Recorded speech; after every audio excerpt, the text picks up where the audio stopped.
ደሞ ለፈለው ለፈለው እንደዛ ከሻይ አልፎ እኔን እስክስቢን ጠጥተሽ ለፈለው ታዲያ ለሻይ ውለታ ምናምን ብላ አካበድከው እኔ ግን ይሄን እንግዲህ በጣም ስመኘው ነበር እኔ ደግሞ መቼም ይሆናል ብዬ አስቤያለሁ ልክ ነሽ ማን ያውቃል ነገ ደግሞ በድንገት መተሽ ፍቅረኛሞች ነው ብለሽ ትይኝ ይሆናል እሱን እንኳን አታስበው አብረን በነፃነት እንደዚህ እንንቀሳቀሳለን ብዬሽ መች አሰብኩኝ ያው እኔ አሰብኩት ሆነ እናማ ነገ ደግሞ ፍቅረኛሞች እንሆናለን ብዬ አስባለሁ ማን ያውቃል እኛ እናስባለን ፈጣሪ ያሳካል ነው እንግዲህ ነገሩ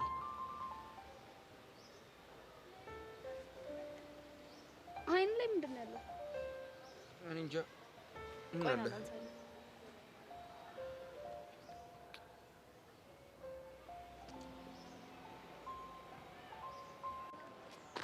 እንዴ ወይኔ ብርክቲ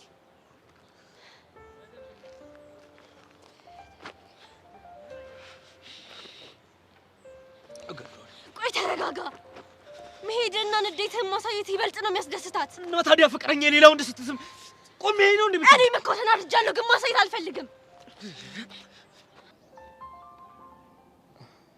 አዝደነግጥኝ እኮ ይሄ ተሰማው ማጉንጭ ጭርት እንዳይወጣበት ጠቅል ዛሬ ግን ማላቀሰን ሰብለን እየሆንሽብኝ ነው ሳምሽኝ እኮ እማታውቃት ብቻ ሳትሆን እምትፈልጋትንም ጭምር አይደል አዎ እንዴ ብንጣላም እኮ ሆነን ፍቅረኛ ነች እሷ ግን እሱን እያሰበች አይደለማ አሳያታለሁ ተረጋጋ ጆኒ ነገሮችን በብልሃት ነው ማድረግ ያለብህ እንደሱ ስትይ እኔ አላምንም እንደዛ ሲልሽ ኤላን ማረቅም ብለሽ ተጣላሽ አንተን አርቀም ብዬ አይደለም እልህ ስላጋባኝና ፍክክሩ ስላናደደኝ ነው ምንም ይሁን ምክንያትሽ ግን እኔን ተጠቃሚ ያደርገኛል አንተም ይሄን አይደለ ስትፈልግ የነበረው አዎ ግን እንደዚህ በፍጥነት የሚሆን አልመሰለኝም ነበር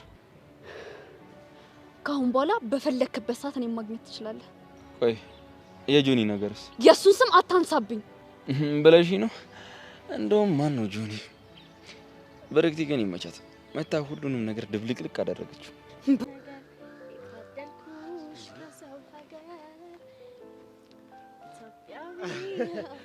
በቃ አሪፍ ከሰራን እኮ ከዚህ በላይ ማለት ይኖርኛል ልብ ሌላ ሰው ጋር ስለሄደ እንዳይደብራት ብለን አሁንም ሰብለ ጋር ልትይ ነው አዎ ለሷ ስሜት እንዳለ አውቃለሁ ይኸውልሽ አቢብቲ ግምትሽ ልክ አይደለም እኔ ለሰብለ የሚሰማኝ ምንም አይነት ስሜት የለም አልታወቀህም እንጂ ለሰብለ የሚሰማ ስሜት ለዓለም የለህም ሰላም ሰላም ውዴ ቻናሌ ቤተሰቦች እንዴት ናችሁልኝ እንዲሁም የአፍላ ፍቅር ድራማ ተከታታዮች ደህና ናችሁ ወይ እንኳን ወደ ቻናሌ በሰላም መጣችሁ አፍላ ፍቅር በአፍላ ፍቅር እንግዲህ በክፍል 252 ላይ ሰብለ ከብርክቲ ጋር የተጋባችው የፍቅር ታሪክ ማለት ነው ወደ ኤላ እየጎተታት ያለ ይመስለኛል እንግዲህ እንደሚታወቀው ኤላ ጆኒን ሰብለን ነጥቄ ባዶህን አስቀርሃለሁ ክብርህንም ዝናህንም ወስድብሃለሁ ያለ በተደጋጋሚ ሲዝትበት ነበረ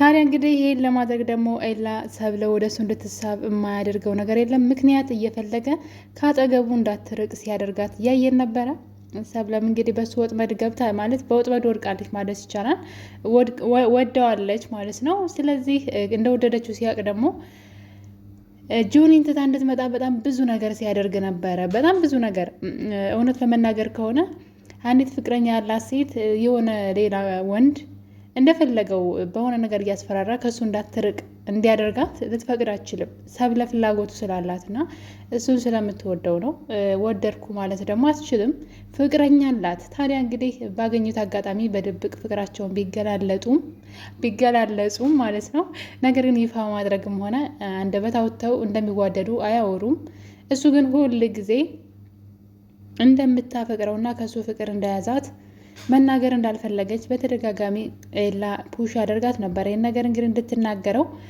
ሰብለም ደግሞ ስትግደረደር እንግዲህ ብርክቲ መታለች ብርክቲ ከመጣች በኋላ እንዳለ ድራማው ራሱ ይዘቱን ነው የቀየረው ማለት በጣም ብዙ ነገሮች ነው የተቀየሩት በተለይ እዚያ አካባቢ 11ኛ ክፍል አካባቢ ማለት ነው የሚታየው ነገር በጣም የሚያዝናና ነገር ነው እንግዲህ በዚህ ክፍል ላይ ብርክቲ እዚህ ቀደም ሰብለ ላይ ዝታባታለች።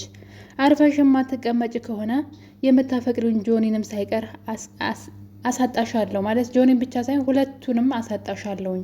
ጆኒንም ኤላንም እንደምታፈቅሪው አውቃለሁኝ። ከጆኒ የሆነ እንከን ብታገኝ ጆኒን ትተሽ ወደ ኤላ ነገሮች ልታመቻች እንደምችይም አውቃለሁ። ኤላ እንደምታፈቅሪው አውቃለሁ። ጆኒንም ማጣት አትፈልጊም። ስለዚህ ከኔ ጋር የምትጋቢ ከሆነ ሁለቱንም ነው ማሳጣሽ። ጆኒንም በፍቅሬ እንዲወድቅ ማድረግ እችላለሁ ብላ እንግዲህ ፎክራባት ነበር። ሰብለ እንግዲህ በጣም አሁን ላይ ታንገብግባ ልትሞት ነው፣ በብርክት የተነሳ ማለት ነው። ከመጣሽ ቀን ጀምሮ ከኤላ ጋር እንደምትተዋወቅና ኤላን ፈልጋ እንደመጣሽ ከተነገራት ቀን ጀምሮ ሰብለ ብርክቲን ጠምዳ ይዛታለች። የማያናድደው ነገር ያናድዳታል። በጣም ቀናተኛ ሲበዛ ሆናለች ማለት ነው።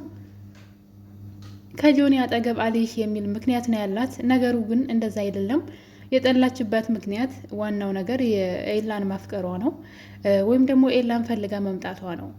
ሰብለ ያን ነገር ደብቃ ግን ከጆኒ ጋር የውሽ ነው አይነት ነገር ነው እያደረገች ያለችው። እንግዲህ ልጅቷን ባገኘቻት ቁጥር ቁም ስቅሏ ነበር የምታበላት። ነገር ግን ብርክቲ አሁን ላይ ትልቅ ተንኮል ጀምራለች። እሱም ምንድነው እንግዲህ ብርክቲ ሆን ብላ ሰብለ ተደብቃ ከጆኒ ጋር እያየቻቸው እንደሆነ ስታውቅ ሆን ብላ ጆኒን አብረው እንዲጨፍሩ ስታደርግና ማለት ልክ ሌላ አይነት ግንኙነት ያላቸው እንዲመስል እያደረገች ነው ያለችው ማለት ነው።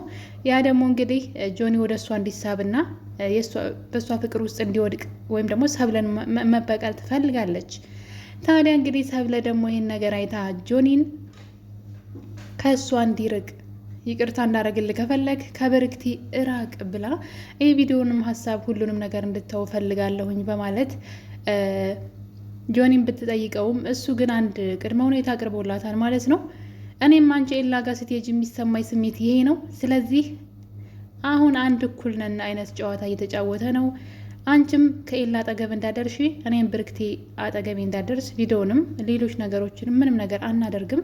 ስለዚህ አንቺም ቃልሽን አክብሪ፣ እኔም ቃሌን ላክብር፣ ከኤላ አጠገብ እንዳደርሽ ይህን ካልሽ ይላታል። እና ሰብለ እንግዲህ ከኔ ጋር ልህ ነው ወይ የፈለግከው ማለት እሺ ማለት አልፈለገችም። ከኔ ጋር ልህ ነው መያዝ ነው ወይ የፈለግከው በማለት እንግዲህ ቀጥልበት በማለት ጆኒን ትታው ስትሄድ እያየን ነው። ታዲያ በዚህ ቅጽበት ነበር እንግዲህ ብርክቲ ጆኒ የተቀመጠበት ቦታ ሄዳ ከጆኒ ጋራ ስለ ሙዚቃው ስታወራ ወይም ደግሞ ቲክቶክ ላይ ስለሚሰሩት ነገር ስታወራ ሰብለ መታ ብርክቲን ትናገራታለች።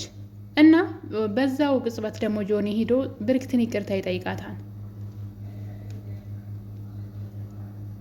ብርክቲን ይቅርታ ሰብለ ስላስቀየመችሽ በማለት እንግዲህ ጆኒም ደግሞ ብርክቲ ከሱ እንድትርቅ አይፈልግም፣ ኤላን ለመበቀል ስለሚፈልግ ማለት ነው። እዚህ ቀደም እንግዲህ በብርክቲ በነፍሷ ነው የምጫወትባት፣ ከሰብለ ካራክ ከኔ ጋር እንደ ወንድ ፊት ለፊት መግጠም ትተህ ውስጥ ለውስጥ መሄድ ከፈለግ እኔም ብርክቲን ወደ እኔ እንድትሳብ አድርጋታለሁ ሲለው ነበረ።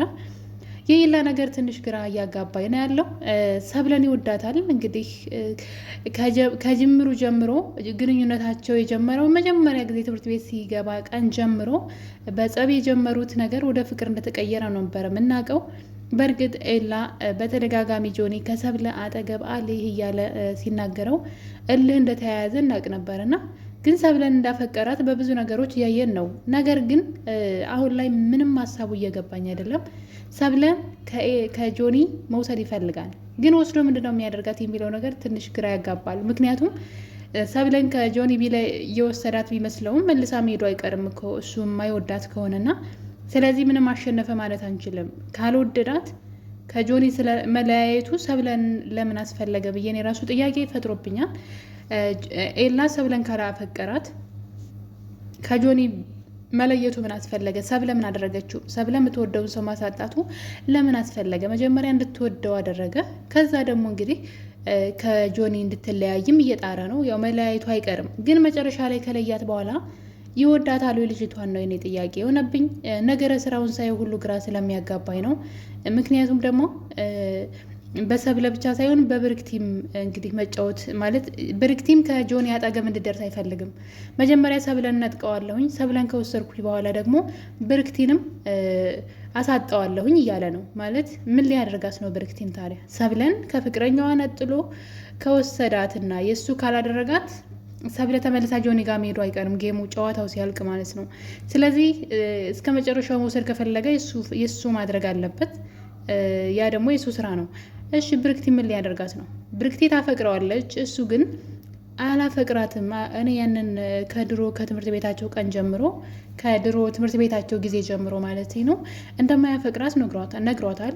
እሺ ጆኒ ጋር እንዳትሆንም አይፈልግም። ምናልባት ጆኒ ካፈቀራት ከልቡ ለበቀል ሳይሆን የምር ከወደዳት ለምን ይከለክላል? እና ሁለቱ ሴቶች ምን ሊያደርጋቸው ነው የሚለው ነገር ጥያቄ ፈጠረብኝ። ማለት ሰብለን ጆኒን አናዶ ከሱ ላይ አይቷት ከዛ እንደዚሁ ሊተዋት ነው ማለት ለምን? ያ ደግሞ በጣም ሌላ ነገር ነው። በሴት ልጅ ህይወት ላይ መጫወት ነው የሚሆነው። እና ሰብለን ያፍቅራት አያፍቅራት ግራ እያጋባኝ ነው የሚያደርጋቸው ነገሮች ማለት ነው። በእርግጥ እሱ ከእሷ ጋር ሲሆን በጣም ደስተኛ ነው። ሁል ጊዜ የሚፈልገው ነገር ነው እሷን ካጠገቡ ማግኘት ማለት ነው። ነገር ግን ለብርክቲኔ እና ሰብለ መካከል ምንም ነገር የለም ሲል ስለሰማሁት ነው። ይሄ ብቻ አይደለም፣ ለናታንም ሰብለን ከጆኒ እንደሚነጥቀውና የራሱ እንደሚያደርጋት ነው እንጂ እንደሚያፈቅራት ሲናገር አላየንም። ምክንያቱም ተመልሳ ብትሄድስ ሲለው አንዴ መረቤ ውስጥ ትግባ፣ አንዴ እኔ ትምጣ እንጂ እንድትሄድ መቼም አላደርግም፣ እንዳትሄድ ማድረግ ደግሞ የኔ ስራ ነው እያለ ነው። ስለዚህ የወዳታን ብዬ ላስብ አይደን ነው። ትንሽ ግራ እያጋባኝ ነው። ነገር ግን ያሁኑ ነገር ማለት ነው በፊት አብዝቶ ያስባትና ይፈልጋት ነበረ። ከእሷ ጋር መሆን በጣም ያስደስተው ነበረ። አሁን ደግሞ ምንድን ነው እየተጫወተ ያለው ነገር? አሁን እሱን የምታፈቅረው ብርክቲ ወደ ጆኒ እየተሳበች ነው፣ ወይም ደግሞ ኤላን ለማናደድ ወደ ጆኒ እየሄደች ነው። የጆኒ ፍቅረኛ ደግሞ ወደ ሰብለ ወደ ሰብለ የጆኒ ፍቅረኛ ወደ ኤላ እየሄደች ነው፣ በግልጽ አሁን ላይ ማለት ነው። እንግዲህ ሰብለ ተደብቃ ስታያቸው ብርክቲ ታያታለች፣ ሰብለ ተደብቃ እያየቻቸው እንደሆነ። ከዛ ግን ጆኒን ተነስታ እንግዲህ ልደንስልህ የምንሰራውን ሙዚቃ በማለት ጭራሽ እሱና አብረን ደንስ ብላ አብረው መደነስ ይጀምራሉ። ለረጅም ሰዓት እጇን ይዟት አብረው ቁመው ነበረ። እና እንግዲህ ይህን ነገር ሰብለ ታይና በጣም ትናደድና ወደ ኤላ ትሄዳለች። ኤላ ጋር ሄዳ እንግዲህ ከዚህ በኋላ እኔም በነፃነት ማግኘት ትችላለህ፣ ጆኒ ገደል መግባት ይችላል በማለት እንግዲህ ከእሱ ጋር መሆን እንደምትፈልግ በግልጽ ነግረዋለች። ጆኒም ኤላም ይሄ ነገር ለእኔ በጣም ጥሩ አጋጣሚ ነው፣ ግን ጆኒስ ቢላትም ገደል ይግባ እሱ እያለች ትገኛለች። ይሄ በጣም አሪፍ ነገር ነው ለእኔ አንቺን በነፃነት ማግኘት የምፈልገው የምመኘው ነገር ነው እያለ ነው። እንግዲህ ጆኒን እርሳው ስትለው አዎ እኔም አላውቀውም ጆኒ ማን ነው እያለ ነበረ ኤላ ራሱ። እና እንግዲህ ነገር አልበቃት ብሎ ሻይ ጋብዘይ በማለት ከኤላ ላይ ስትቀብጥ ነበረ።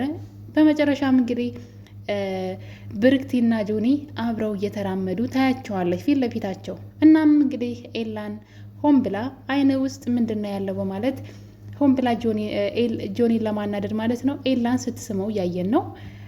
ኤላ በሆነው ነገር በጣም ደንግጧል። ለሱ ተለምና የምትስመው ልጅ እንግዲህ ፈልጋ ስትስመው ማለት ነው። ይሄ ነገር ለኤላ በጣም ደስታ ሰጥቶታል። ሰብለ በቀላሉ በዚህ በእልህ ምክንያት ማለት ነው ወደ እሱ እየተሳበችለት እንደሆነ ስላወቀ በጣም ደስተኛ ሆኗል። የዚህ ድራማ መጨረሻው ትንሽ ወሰብሰብ እያለብኝ ነው። በተለይ የኤላ ሀሳብ ሊገባኝ አልቻለም። ምንድን ነው ሀሳቡ? ማንን ነው የሚወደው? እዚህ ቀደም እንግዲህ ናታን ሲጠይቀው ነበረ ስለ ሰብለን ታፈቅራታለህ ወይ ብሎ ሲጠይቀው አላውቅም ሲል ነበረ። አላውቅም ግን ከእሷ ጋር ሲሆን በጣም ደስ ይለኛል። ልክ እዚህ ቀደም ሌላ ትምህርት ቤት ብርክቲ የምትባል ልጅ ነበረች። ልክ ከእሷ ጋር ሲሆን እንደሚሰማኝ አይነት ስሜት ሰብለም ጋር ይሰማኛል። ግን ፍቅር ቢይዘኝ ኑሮ ከብርክቲ ይዘኝ ነበር ያኔ እያለ ነበረና ታዲያ አሁን ምንድነው ሀሳቡን ያስቀየረው ነገር? እኔ ግራ ግብት ብሎኛል። እና ሰብለን ግን እንዳይጎዳት ነው የምፈራው፣ ሰብለን እየተጠቀመባት እንዳይሆን። ምክንያቱም እሷ ወደደችው እንጂ ምንም አላጠፋችም። ስለዚህ መውደዷን ተጠቅሞበት እሷን እንዳይጎዳት ፈራለሁ። ከጆኒ በላይ እሷ ናት የምትጎዳው። የምትወደውን ሰው አስትቶ እሱን እንድትወደው ያኛውን ከልባ አውጥታ እሱ እንድትወደው ካደረገ በኋላ እሱ ወደ ብርክቲ ብሄድ ብዬ ራሱ በጣም መፍራት ጀምሬ ያለሁኝ። ምክንያቱም ብርክቲን ከጆኒ እንደሚነጥቀውም እየተናገረ ስለሆነ መቼም ሁለት ሴቶች ምንም ሊያረጋቸው አይችልም። ያለው አማራጭ አንዷ ነች። ስለዚህ ሰብለ ናት። ሰብለን ከጆኒ ከወሰደ በኋላ ብርክቲን ለምንድን ነው ጆኒ የሚያሳጣት? ምክንያቱም ጆኒ ከወደዳት እና ካልጎዳት ምን ችግር አለው ብዬ ጥያቄ ፈጥሮብኝ ነው እንግዲህ የኤላ ነገር ትንሽ ውስብስብ ያለ ነው። ምን ለማድረግ እንዳሰበ ባናውቅም፣ ነገር ግን አሁን ላይ የሚፈልገው ነገር እየሆነለት ነው። ሰብለ ወደ ህይወቱ ሰተት ብላ መታለች። ምንም አይነት ውጣ ውረድ ሳይኖረው እንደስከ ዛሬው ሳይለፋ ወደ እሱ ህይወት ቀጥ ብላ ሄዳለች ማለት ነው። ይሄ ደግሞ ለእሱ ትልቅ አጋጣሚ ነው።